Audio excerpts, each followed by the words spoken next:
तर विषय तोच होतो महाराज. अशा प्रकारची अवस्था साधकाची होते आणि त्या साधनाला साधक पोचलेले असतात म्हणून त्याविषयी सांगतात. आणि पुत्र दाराधिक जे जे गरी ते ते भगवत सेवे वारी स्वयं कृष्णार्पण करी माझी मनोनी न धरी ममता जीवी.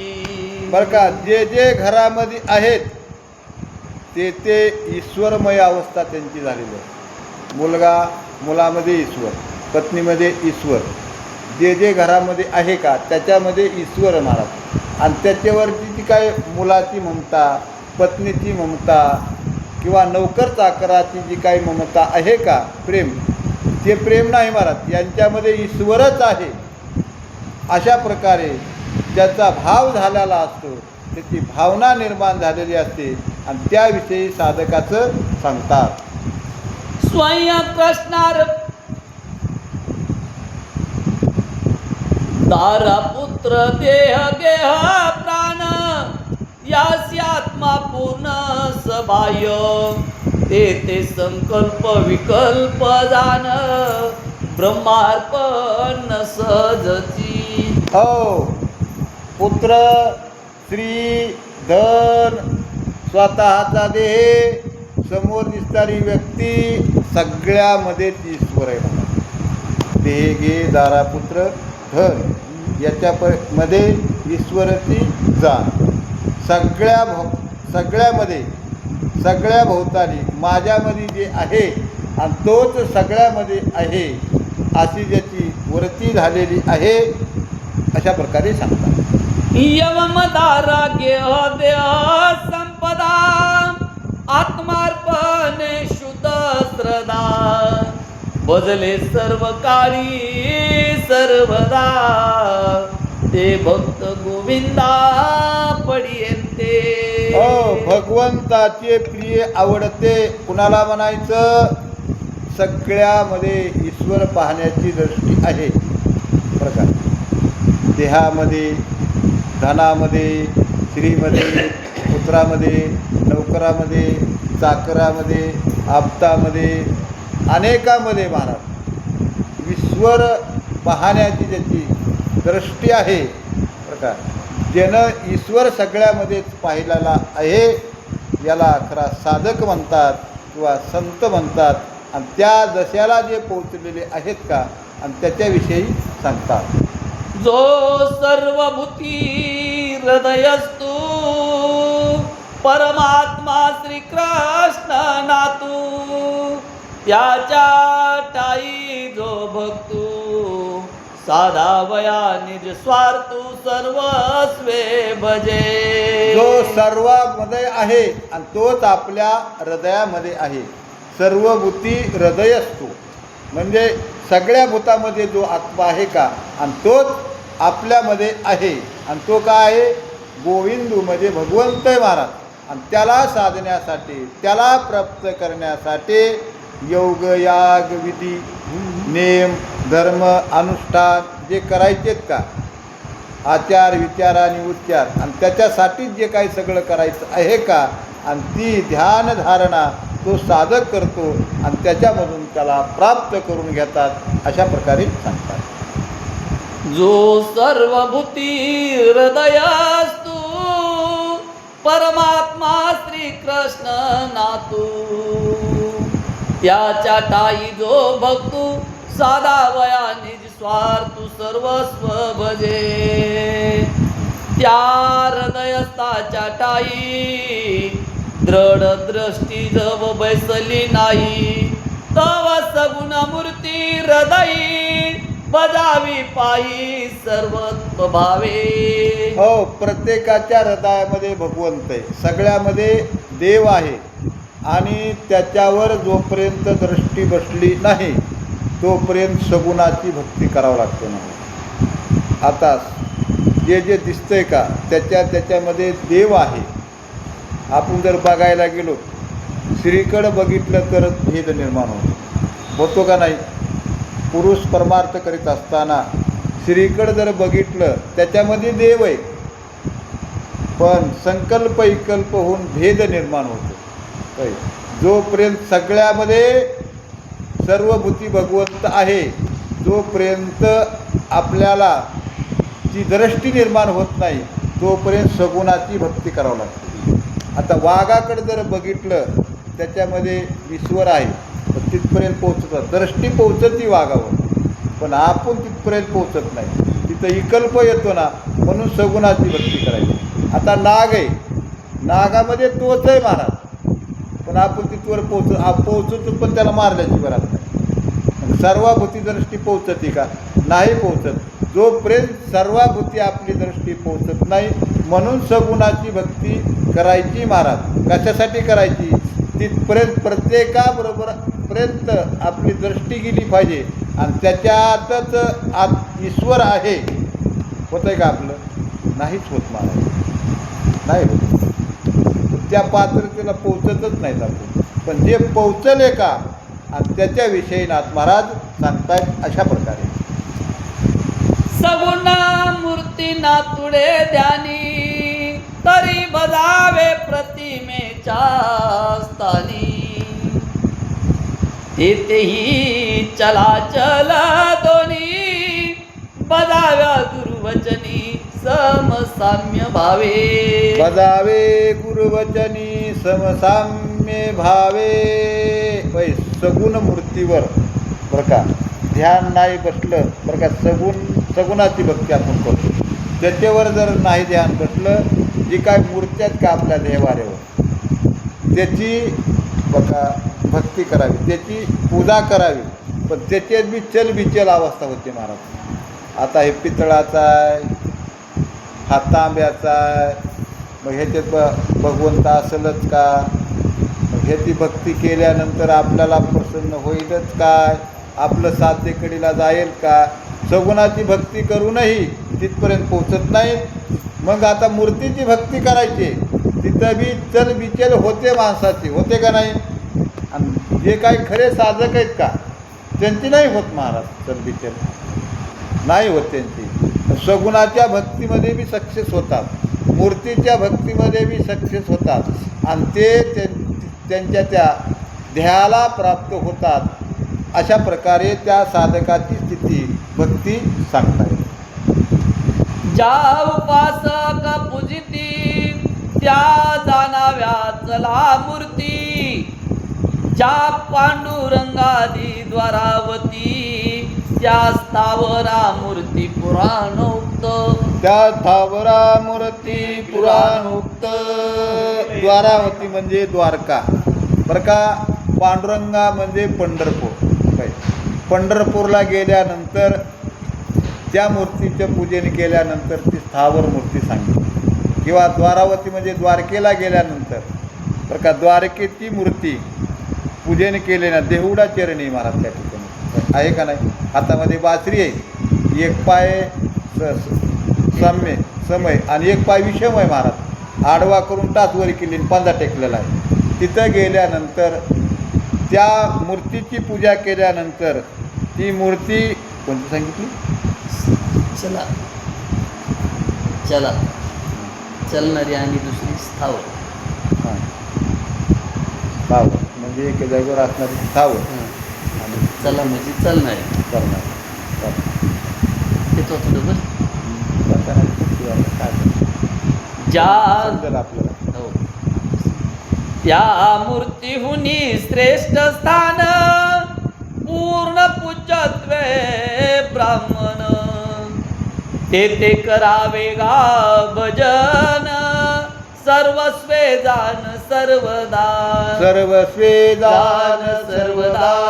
स्थावर आणि जंगम ह्या दोन मूर्त्या आहेत महाराज.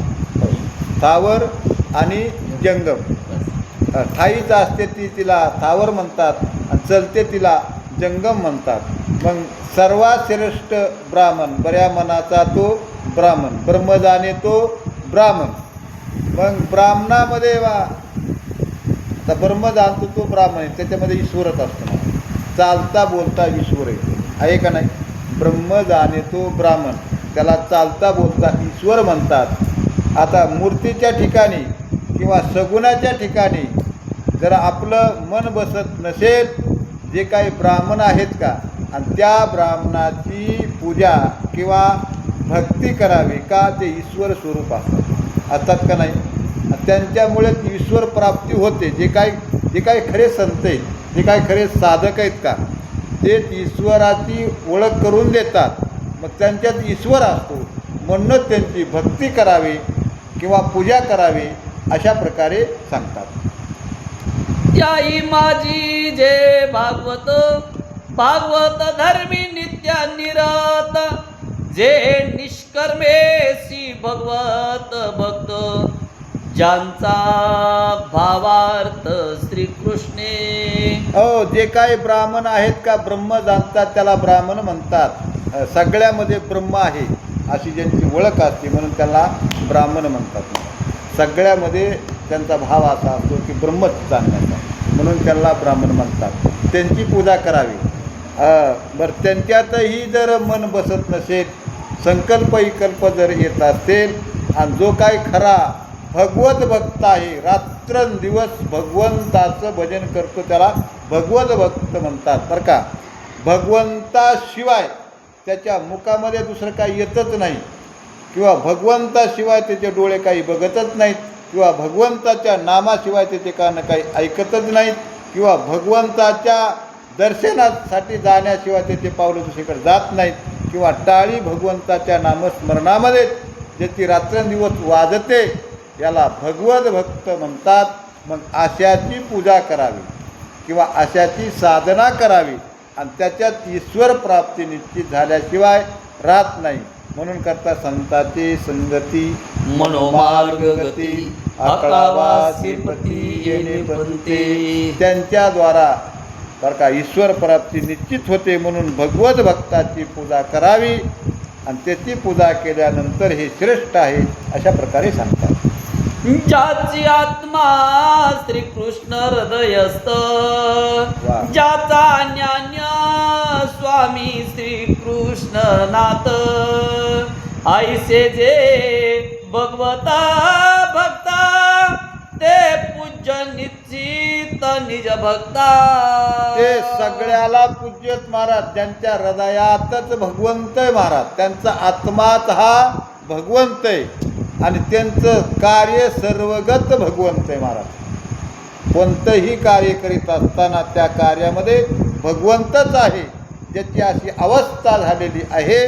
आणि त्या भगवत भक्ताची, त्या साधकाची पूजा करावी, भक्ती करावी, आणि त्याने करून ईश्वर प्राप्ती निश्चित त्याला होईल असं सांगता येईल.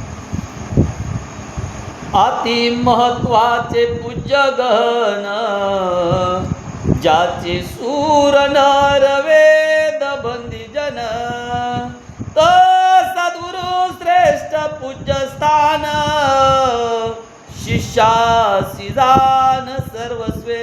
शिष्यासी जान सर्वस्वे. राजा जनकाला प्रबुद्ध नारायण सांगतात बरं का, सर्व पूज्य ते गण. कोण? गुरु. सगळ्यात पूज्य गुरुच महाराज. देवाचं नामस्मरण करणारा भगवत भक्त हा पूज्य सांगितला, आणि भगवत भक्त त्याच्यापेक्षाही सद्गुरु श्रेष्ठ सांगितले महाराज. आणि शिष्यानं सद्गुरूची भक्ती करावी. शिष्यानं काय करावी? सद्गुरूची भक्ती करायची. आपण काय म्हणतो तू ते हरिपाठ संपल्यानंतर, ज्या ज्या ठिकाणी मन माझे जाई, त्या त्या ठिकाणी निजरूप तुझे, मी मस्तक ठेवितो ज्या ठिकाणी, येथे सद्गुरु तुझे पाय दोरी. अशा प्रकारची अवस्था शिष्याची बनली पाहिजे. आणि शिष्यानं आपलं भगवत स्वरूप म्हणून गुरुचीच भक्ती केली पाहिजे. गुरुच्या द्वारा बरं का ईश्वर प्राप्ती सर्व काय जी आहे ती गुरुच्या द्वारा प्राप्ती होते. म्हणून शिष्यानं गुरुलाच देव मानून गुरुचीच भक्ती करावी हे श्रेष्ठ सांगितले. अशा प्रकारे सांगतात. गुरु ब्रह्मा दोन्ही समान, गुरु ब्रह्म दोन्ही समान हेही वचन दिसे गुण गुरुवाक्य ब्रह्मा ब्रह्मपण ते व्हावया समान भिन्नत्व नुरे. गुरु आणि ब्रह्म हे दोन्ही समान बरं का, पण या ठिकाणी गोन वाक्य दिसतंय. ब्रह्म कमी वाटतंय गुरुपेक्षा, आहे का नाही? नाथ महाराज सांगतात आपल्या, गुरु आणि ब्रह्म हे दोन्ही समान वाटतंय, पण गुरुमध्ये आणि ब्रह्मामध्ये खूप मोठी साम्यता आहे. गुरुच्या कृपाशीर्वादामुळं ब्रह्म दिसतंय, आहे का नाही? गुरुच्या कृपाशीर्वादामुळं ब्रह्म दिसतंय. ब्रह्माच्या आशीर्वादामुळं गुरु नाही ना दिसतो का? ब्रह्माची प्राप्तीच होत नाही. ब्रह्माची प्राप्ती कुणामुळं होतीये? गुरुमुळं होतीये. म्हणून करता गुरुमध्ये आणि ब्रह्मामध्ये खूप मोठी साम्यता आहे. का? गुरु श्रेष्ठ आहे ब्रह्मापेक्षा.